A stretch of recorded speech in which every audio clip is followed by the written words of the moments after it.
Praise the lord. యేసు రక్తమే జయము. మన రక్షకుడు మన విమోచకుడు యేసుక్రీస్తు అతి పరిశుద్ధ నామములో అందరికీ వందనాలు. చిన్న ప్రార్థన ద్వారా ఈ రాత్రికాల వాక్యదానం చేసుకుందాము.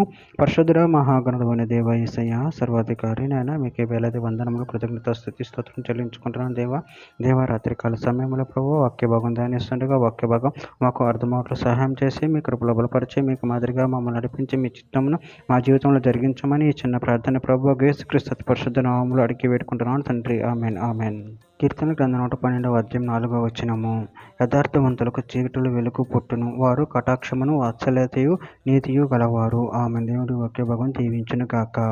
ప్రభునందు ప్రియులారా, ఇక్కడ వాక్య భాగంలో గమనించినట్లయితే యథార్థవంతులకు చీకటిలో వెలుగు పుట్టును, వారు కటాక్షమును వాత్సల్యతు నీతియు గలవారు. అదేవిధంగా వాక్య భాగంలో గమనించినట్లయితే కీర్తన గ్రంథం 37వ అధ్యాయం 6వ వచనంలో ఆయన వెలుగును వలె నీ నీతిని మధ్యాహ్నమును వలె నీ నిర్దోషత్వమును వెల్లడిపరచును. కీర్తన గ్రంథం 97వ అధ్యాయం 11వ వచనం నీతిమంతుల కొరకు వెలుగును యథార్థ హృదయాల కొరకు ఆనందమును విత్తబడి ఉన్నవి. యోబు గ్రంథం 11వ అధ్యాయం 17వ వచనంలో అప్పుడు నీ బ్రతుకు మధ్యాహ్న కాల తేజస్సు కంటే అధికముగా ప్రకాశించును, చీకటి కమ్మినను అది అరుణోదయము వలె కాంతిగా నుండును. యెషయా గ్రంథం 50వ అధ్యాయం 10వ వచనంలో మీలో యెహోవాకు భయపడి ఆయన సేవకుని మాట వినువాడెవడు? వెలుగులేక చీకటి నడుచువాడు యెహోవా నామమును ఆశ్రయించి తన దేవుని నమ్ముకొనవలెను.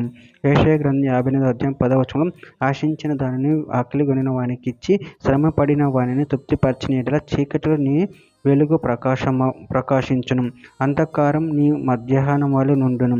మీకా గ్రంథం 7వ అధ్యాయం 8-9 వచనం నా శత్రువు నా మీద అతిశయింపవద్దు, నేను క్రింద పడిన తిరిగి లేతును, నేను అంధకారమందు కూర్చున్నాను, యెహోవా నాకు వెలుగుగా నుండును.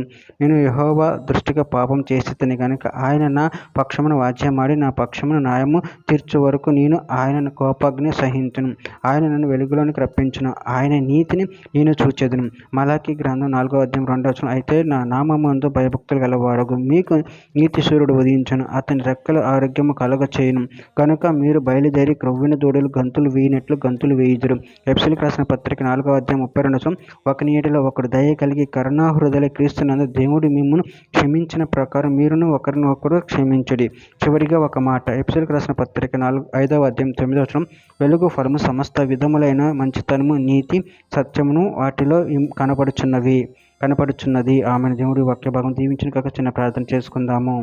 పరిశుద్ధుడా ప్రేమగలిగిన దేవేశం మీరు ఇచ్చిన వాక్యదాన్ని బట్టి ప్రాముఖ్యతను చెల్లించుకుంటున్నాను తండ్రి. మీరే మాకు వెలుగుగా ఉన్నారు ప్రభావ, దాన్ని బట్టి ప్రాముఖ్యతను చెల్లించుకుంటూ మీ ప్రేమ కృప మమ్మల్ని కాచి కాపాడమని చిన్న ప్రార్థన చేసిన అడిగి పెట్టుకుంటున్నాను తండ్రి. ఆమెన్.